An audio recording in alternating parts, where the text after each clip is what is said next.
पिछले वीडियो में आप सबने काफी प्यार दिया और आप सबके कहने पर आज हम लोग उपस्थित हैं जो हिस्ट्री का तीसरा चैप्टर है, आपके समझिए 12th क्लास के बंधुत्व जाति तथा वर्ग, जिसमें महाभारत के बारे में भी हम लोग को अध्ययन करना है। तो उसके बेहतरीन ऑब्जेक्टिव प्रश्न को लेकर आए हैं और इसमें जितने सारे प्रश्न को रखा गया है सारे प्रश्न प्रीवियस ईयर है, PYQ प्रश्न है और इस प्रश्न से बाहर एक भी क्वेश्चन आपके एग्जाम में जाने वाला नहीं है। तो आइए आज हम लोग एक बेहतरीन क्लास को शुरू करते हैं और सारे ऑब्जेक्टिव प्रश्नों को याद करते हैं क्लास में ही। आप सब रेडी हैं? आइए ओके बढ़ते हैं। फर्स्ट क्वेश्चन आपके सामने देखिए, कितना प्यारा सा प्रश्न है। पुराणों की संख्या कितनी है? पुराण कितने हैं, है ना? पुराण के रचयिता है महर्षि वेद व्यास जी। कौन है? महर्षि वेद व्यास जी। ये बात भी आप ध्यान रखिएगा, वेद व्यास। पुराण का रचयिता कौन है? महर्षि वेद व्यास। ये आपके दिमाग में आ गया। कई सारे पुराण होते हैं, सबसे पुराना जो पुराण है, सबसे पुराना जो पुराण है वह है मत्स्य पुराण। क्या है? मत्स्य पुराण हो जाएगा, मत्स्य पुराण। ये बात आप ध्यान रखिएगा। बताइए इतना बात आपको समझ में आया कि नहीं आया? क्लियर हो गया इतना कि जो पुराण है उसके रचयिता है महर्षि वेद व्यास जी। सबसे पुराना जो पुराण है मत्स्य पुराण है और पुराण की जो संख्या है वो है 18। कितनी है? 18। कुल 18 पुराण है आपके। इतना क्लियर हो गया? ऑप्शन देखेंगे इनमें 16, option B 18, option C 19, option D 20। Right answer आपको हो जाएंगे ऑप्शन बी, कुल 18 पुराण है। ओके हो गया? समझ में आ गया ना? आगे बढ़ा जाए। चलिए रैपिड फायर में हम लोग शुरू करते हैं। अगर आपको अच्छा लगे तो चैनल सब्सक्राइब कर लीजिए, लाइक कर दीजिए, दोस्तों को भी शेयर कर दीजिए और इस सेशन को आगे बढ़ा दीजिए। अब हम लोग बढ़ते हैं आगे अगले प्रश्न की ओर और अगला क्वेश्चन देखिए आपके सामने क्या है। अगला क्वेश्चन आपके सामने आ चुका है, क्वेश्चन नंबर 2। क्वेश्चन नंबर 2 पर है महाभारत की रचना किसने की थी? चलिए बहुत अच्छी बात है। ये फिगर देकर क्या बता भी दीजिएगा कि महाभारत का रचयिता जो है महर्षि वेद व्यास जी है। कौन है? महर्षि वेद व्यास जी। ध्यान से समझते चलिएगा, महर्षि वेद व्यास जी। महाभारत की जो रचना हुई थी संस्कृत भाषा में हुई थी। किस भाषा में हुई थी? संस्कृत भाषा में हुई थी। महाभारत का जो युद्ध था या महाभारत का युद्ध जो चला था 18 दिनों तक चला था। महाभारत का युद्ध कितने दिनों तक? 18 दिनों तक चला था। इसका रचयिता है महर्षि वेद व्यास जी। महाभारत को पुराने समय में जय संहिता के नाम से जाना जाता था। जय संहिता कहा जाता था। एकदम दिमाग में रखते चलिएगा, सारा जो बात बोला जा रहा है सारे ऑब्जेक्टिव प्रश्न है आपके एग्जाम में पूछा हुआ प्रश्न है, एक से बेहतर एक प्रश्न है। इतना क्लियर हो रहा है महाभारत के बारे में। महाभारत का रचयिता महर्षि वेद व्यास जी है। महाभारत की रचना संस्कृत भाषा में हुई थी। महाभारत में 1 लाख श्लोक है। कितने हैं? 1 लाख श्लोक है। समझ में आ रहा है ना? महाभारत में 1 लाख श्लोक है। महाभारत का रचयिता महर्षि वेद व्यास जी है। महाभारत की रचना संस्कृत भाषा में हुई थी। महाभारत का जो युद्ध था 18 दिनों तक चला था। महाभारत को पुराने समय में जय संहिता के नाम से जानते थे और इस युद्ध में कौन विजयी हुए थे? पांडव जो पक्ष थे विजयी हुए थे। यह जो युद्ध हुआ था पांडव और कौरव पक्ष में हुआ था। पांडव और कौरव पक्ष में हुआ था, जिसमें विजयी हुए थे पांडव। इसलिए हुआ था अधिकार को लेकर के हुआ था युद्ध। अधिकार को लेकर के युद्ध हुआ था। बताइए इतना चीजें क्लियर हो गया आपके दिमाग में आ गया? सारी चीजों को एकदम धजिया उड़ा कर रख दिया गया ताकि इससे अलग भी क्वेश्चन अगर आपके एग्जाम में पूछे तो आप मतलब पीछे हटने वाले बिल्कुल नहीं है। चलिए तो 2 नंबर जो प्रश्न है आपके सामने, महाभारत की रचना किसने की? तो देखिए क्या हो जाएगा ऑप्शन आपके राइट ऑप्शन हो जाएंगे महर्षि वेद व्यास जी। कहां है? ऑप्शन डी आपके राइट आंसर हो जाएंगे महर्षि वेद व्यास। क्लियर हो गया? चलिए नेक्स्ट प्रश्न की ओर बढ़ते हैं। अगला क्वेश्चन आपके सामने देखिए क्या है, क्वेश्चन नंबर 3।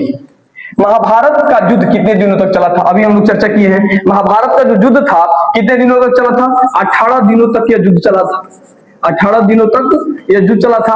कौरव पक्ष और पांडव पक्ष में यह युद्ध हुआ था। ऑप्शन ए है 15 दिन, ऑप्शन बी 16 दिन, ऑप्शन सी 17 दिन, ऑप्शन डी 18 दिन। राइट आंसर आपके हो जाएंगे ऑप्शन डी, यह युद्ध 18 दिनों तक चला था। चलिए नेक्स्ट प्रश्न की ओर बढ़ते हैं। अगला क्वेश्चन देखिए आपके सामने क्या है। अगला प्रश्न है 4 नंबर। महाभारत में गंगा पुत्र के नाम से किसे जाना जाता है? गंगा पुत्र किसे कहा जाता है? गंगा पुत्र के बचपन का नाम था देवव्रत। क्या था? देवव्रत नाम था। जो शांतनु के पुत्र थे, शांतनु, एक गलती हो गया, शांतनु के पुत्र थे। शांतनु के प्रिय पुत्र माने जाते थे, प्रिय पुत्र। इनका नाम भीष्म को पड़ा। भीष्म प्रतिज्ञा लिए थे कि मैं आजीवन ब्रह्मचर्य और कुंवारा रहूंगा, शादी नहीं करूंगा। लंबा कहानी है महाभारत का, समझिए उसमें नाम पड़ा। फिलहाल हम इस क्वेश्चन पे चर्चा करते हैं। गंगा पुत्र के नाम से किसे जानते हैं हम लोग? भीष्म को जानते हैं। किसको? भीष्म को गंगा पुत्र के नाम से जाना जाता है। देख लीजिए भीष्म का यहाँ पे फिगर भी लगा दिया हम ताकि आप आसानी से समझ पाए, आपको कोई समस्या ना हो। चलिए देखेंगे option A Shantanu, option B Bhim, option C Duryodhan, option C Shakuni. अच्छा इसमें भीष्म लिखा, चलिए सही है। ऑप्शन आपके बी हो जाएंगे सही, भीष्म। एक भीम अलग से ध्यान रखिएगा, भीम नहीं होगा यहाँ पे, भीष्म राइट आंसर हो जाएंगे। ऑप्शन आपके बी विकट कोई भी दिक्कत होगा तो बोलिएगा, ठीक है। समझ में आ रहा है ना? क्लास एकदम आनंदित है, समझ में आ रहा है, एकदम आराम से, घबराने की कोई जरूरत नहीं है, बढ़िया से पढ़ते चलिए। हो सका तो हम क्लास में थोड़ा मजाक वगैरह नहीं करते, तो बढ़िया ना लागो तो ये देख तो नहीं लगी तो यो बात है। अरे मर्द पढ़ लो, उसके बाद तो मजाक वजाक तो चलते रही क्लास में, आते रहिए आनंद। पहले इस क्वेश्चन को एकदम दिमाग में रखिए, दिमाग खोल करके बैठ जाइए, कई सारे क्वेश्चन क्लियर हो जाएंगे। एक भी क्वेश्चन अगर इस चैप्टर से अलग एग्जाम में पूछ दे तो आगे पढ़िएगा, उसके बाद अगर सर बाहर पूछ दिया था, एक नहीं, एकदम बेहतरीन क्वेश्चन देख लीजिए ना। इसी क्वेश्चन को 2018 में पूछा था, 20 में पूछा है, 23 में पूछा है, सारे प्रीवियस ईयर प्रश्न को ही इसमें रखा गया ताकि आपको कोई दिक्कत ही ना हो। चलिए अगला क्वेश्चन कह रहे हैं, मनु स्मृति में कितने प्रकार के विवाह का वर्णन है? ये मनु स्मृति जो है यह सबसे पुराना स्मृति है, सबसे पुराना स्मृति है, ये बात आप ध्यान रखिएगा। ऑब्जेक्टिव क्वेश्चन ये भी पूछा जाता है कि सबसे पुराना स्मृति कौन है, तो मनु स्मृति कहिएगा, मनु। और मनु स्मृति की रचना मनु द्वारा ही किया गया था। मनु स्मृति जो थी, इस मनु स्मृति की रचना कौन किए थे? मनु द्वारा किया गया था, सबसे पुराना स्मृति है। और मनु स्मृति में कुल 8 प्रकार के विवाह का वर्णन है। कितने प्रकार के? 8 प्रकार के विवाह का वर्णन। पूरे 8 प्रकार का विवाह जो है आपको यूट्यूब पे पढ़ा दिया गया, जाकर देखिए तो सही, वहां पे सारे विवाह का वर्णन किया गया बहुत बेहतर तरीका से। तो 8 प्रकार के विवाह का वर्णन है, मनु स्मृति में कहिए चाहे महाभारत में कहिए, महाभारत में कहिए, दोनों में आपके वर्णन है 8 प्रकार के विवाह का, ठीक है ना। 8 प्रकार के विवाह को एक एक तरीका से वर्णन किया गया। चलिए 5 नंबर प्रश्न है, option A 4, option B 6, option C 8 और ऑप्शन डी 10। राइट आंसर आप लगा लेंगे ऑप्शन सी 10, 8 प्रकार के विवाहों का आपके वर्णन है, ऑप्शन सी में है ना। चलिए अगला प्रश्न की ओर बढ़ते हैं, और अगला क्वेश्चन पे ध्यान लाइए अपना। कितना प्यारा सा प्रश्न है कि महाभारत की रचना किस भाषा में हुई थी। हम लोग अभी चर्चा किए हैं कि महाभारत की जो रचना है वो संस्कृत भाषा में हुई है। किस भाषा में? संस्कृत भाषा में। और महाभारत में 1 लाख श्लोक है। कितने श्लोक है? 1 लाख श्लोक की चर्चा की गई है। और इसी महाभारत में से जो श्री कृष्ण ने उपदेश दिया, उस उपदेश को कहा गया श्रीमद् भगवत गीता। क्या कहा गया? श्रीमद् भगवत गीता, भगवत गीता, है ना। क्या कहा गया? भगवत गीता, ही ध्यान रखिएगा, समझ में आया ना। भगवत गीता कहा गया था। इतना क्लियर हो गया। तो बताइए महाभारत की रचना किस भाषा में हुई थी? संस्कृत भाषा में हुई थी। महाभारत को प्राचीन काल में जय संहिता के नाम से भी जानते हैं हम लोग, जय संहिता इसको कहा जाता है, जय संहिता कहा जाता है। ये बातें आप बिल्कुल दिमाग में रखिएगा, बहुत इंपॉर्टेंट सारी चीजें। तो आई थिंक आप इस प्रश्न का आंसर समझ चुके होंगे कि छठा प्रश्न जो है, महाभारत की रचना किस भाषा में हुई थी। ऑप्शन ए आपके सही हो जाएंगे, संस्कृत भाषा में हुई थी। बताइए सेशन आपको समझ में आ रहा है? बिल्कुल एक एक चीजों को डिस्कस करते हम लोग चलेंगे ताकि आपको किसी प्रकार की कोई समस्या ही न हो। चलिए अगला प्रश्न देखते हैं। अगर इसे एक्स्ट्रा भी पूछे तो आप बनाने के लिए एकदम सक्षम हो, इस तरह से हम लोग क्लास करने वाले हैं। अगला जो प्रश्न है 7 नंबर, कुरुक्षेत्र का युद्ध किसने जीता था? जो युद्ध हुआ था कुरुक्षेत्र में, ये भी बात आप ध्यान रखिएगा। ऑब्जेक्टिव क्वेश्चन ये भी पूछ देता है कि महाभारत का युद्ध कहां हुआ था, तो कुरुक्षेत्र में हुआ था। और कुरुक्षेत्र में युद्ध किनके बीच हुआ था? तो पांडवों के बीच हुआ था और कौरव के बीच हुआ था। कौरव और पांडव के बीच हुआ यह युद्ध जो था 18 दिनों तक चला था। और इस युद्ध में पांडव विजयी हुए थे। पांडव क्या हुए थे? विजयी हुए थे। तो देख लीजिए इस प्रश्न का 7 नंबर प्रश्न का राइट आंसर आपको हो जाएंगे पांडव, ऑप्शन ए। कुरुक्षेत्र का युद्ध किसने जीता था? 2021 में पूछा हुआ प्रश्न है ना। तो राइट आंसर जाएगा ऑप्शन ए, पांडवों द्वारा इस युद्ध को जीता गया था। चलिए अगला प्रश्न की ओर बढ़ते हैं, और अगले प्रश्न को ध्यान लाइए अपना। द्रौपदी किसकी पत्नी थी? द्रौपदी किसकी पत्नी? 2021 में पूछा हुआ प्रश्न है, द्रौपदी किसकी पत्नी थी? तो भाई द्रौपदी जो थी, द्रौपदी गजब कहानी में करो, है ना। द्रौपदी किसकी पत्नी थी बताओ? द्रौपदी जो थी पांचों में बांट दी। बताइए ऐसा सिचुएशन होता है। ये सब जो था कुंती का काम था। आई लेकर के अर्जुन से बताइए शादी की। समझिए कि ये कर्ण को ठुकरा के ही ना शादी की, कि हम अर्जुन से शादी करेंगे ना, तो कर्ण तो भाई कर ही लेता था। लेकिन क्या हुआ, ये ठुकरा के आई और कुंती क्या कहेगी, भाई 5 जना बांट लो, तो 5 की पत्नी हो गई। भीम, युधिष्ठिर, अर्जुन, इनमें सभी हो जाएगा राइट आंसर। क्या लगाएंगे? 8 नंबर क्वेश्चन का राइट आंसर ऑप्शन डी हो जाएगा। बड़ी कहानी था इसका। चलिए अगला क्वेश्चन देखते हैं। अगला प्रश्न आपके सामने है क्वेश्चन नंबर 9। 9वां प्रश्न है, आश्रम व्यवस्था में कितने प्रकार के आश्रमों का उल्लेख मिलता है? आश्रम जो व्यवस्था थी क्या था, इसको समझेंगे। आश्रम जो व्यवस्था थी यह क्या थी? आश्रम किसको कहा गया? आखिर आश्रम क्या था? तो पूरे मनुष्य के जीवन को यानी उम्र को 100 साल मान करके इसे 4 भागों में बांटा गया। 4 भागों में बांटा गया कि किस उम्र में आपको क्या करना है। 25 वर्ष, फिर 25 वर्ष, फिर 25 वर्ष और फिर 25 वर्ष, 25 वर्ष तक के अंतराल में बांटा गया। इस 25 वर्ष तक आपको शिक्षा ग्रहण करनी है, फिर उसके बाद जाकर शादी विवाह करना है, गृहस्थ जीवन में जाना है, उसके बाद गृहस्थ जीवन का पालन पोषण करना है, उसके बाद जाकर के आप पूजा पाठ में विलीन हो जाना है लास्ट वाले टाइम में। तो इस तरह से 4 भागों में बांटा गया था, इसी को कहा गया आश्रम। समझ में आया ना? यानी उम्र को 100 साल मान करके उसे 4 आश्रमों में बांटा गया। तो आश्रम की संख्या कितने देने पूछ रहा है कि आश्रम व्यवस्था कितने प्रकार के आश्रमों का उल्लेख है? 4 प्रकार के आश्रमों का उल्लेख है। ऑप्शन आपके बी राइट आंसर हो जाएंगे। चलिए अगले प्रश्न की ओर बढ़ते हैं। अगला क्वेश्चन आपके सामने यह है 10 नंबर कि अश्वमेध यज्ञ का आयोजन क्यों किया जाता था? अश्वमेध जो यज्ञ था, ये समझा ना, अश्वमेध यज्ञ जो था इसका आयोजन इसलिए किया जाता था ये दिखाने के लिए कि अब हम मतलब इतना ताकतवर हो बनी हूं कि हमारा टक्कर के कोई नहीं के विश्व में। वो घोड़ा जो छोड़ा जाता था जब राम जी मार कर आए थे रावण को, तो घोड़ा छोड़ा गया अश्वमेध यज्ञ। अश्वमेध घोड़ा होता है, तो अश्वमेध यज्ञ जो था इसलिए कराया जाता था कि हमारा निहरी दुनिया में कोई ताकतवर नहीं है, और घोड़ा कोई पकड़ देगा तो युद्ध करेगा, अन्यथा अपने आप को समर्पित कर देगा कि नहीं राजा हम हार चुके हैं, यानी विश्व विजेता बनने के लिए कि मेरे जैसा कोई नहीं है। तो शाही प्रभुता को दिखाने के लिए अश्वमेध यज्ञ किया जाता था। कौन यज्ञ? अश्वमेध यज्ञ। तो आप देख लीजिए ऑप्शन यही हो जाएगा, शाही प्रभुता के लिए, व्यापार के लिए।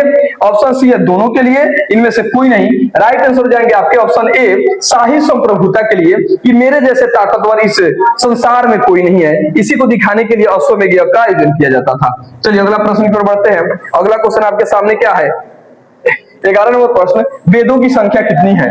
वेद के रचयिता भी है महर्षि वेद व्यास। वेद के रचयिता कौन है? वेद के भी रचयिता है महर्षि वेद व्यास जी। महर्षि वेद व्यास जी द्वारा वेद की रचना की गई थी। वेद व्यास जी द्वारा वेद की रचना की गई थी। वेद की जो संख्या 4 है, और वेद के जो अंग की बात किया जाए, वेद के अंग जो है वो 6 है। वेद के 4 भाग हैं, ऋग्वेद, ठीक है ना, यजुर्वेद,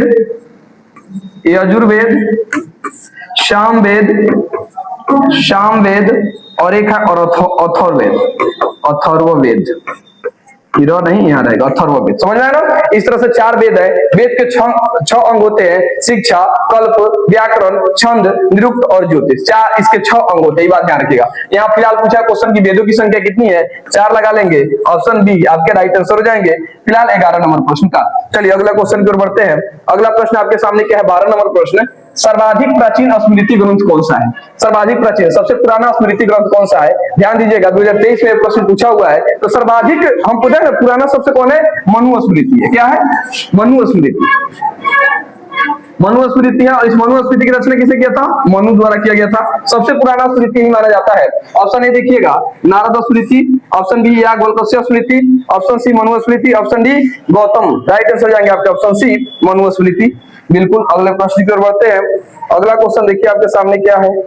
काहे बेचैन बड़ा तो इधर आ जाइए।